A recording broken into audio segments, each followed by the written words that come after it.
The Hampshire pottery was founded in the late 19th century by James S. Taft. One of their early products was a Royal Worcester type finish pottery with transferred decals on it. In 1904, he hired his brother-in-law, Cadman Robertson, who was a chemist, and he is responsible for developing over 900 glaze formulas, including all of the matte glazed, multicolored pieces. The most common and most popular is probably the matte green glaze. Has a really nice smooth finish.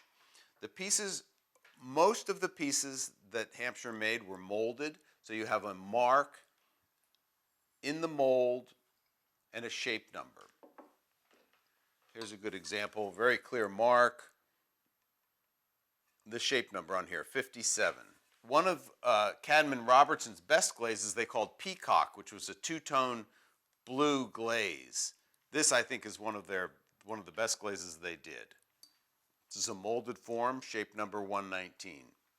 Cadman Robertson died in 1914, and Taft sold the company in 1916 to George Morton.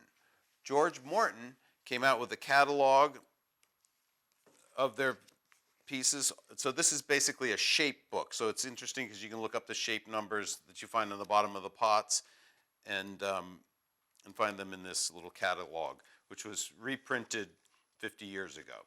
The Hampshire pottery employed a full-time potter to throw on a wheel the simpler shapes, and these pieces don't have the in the mold mark.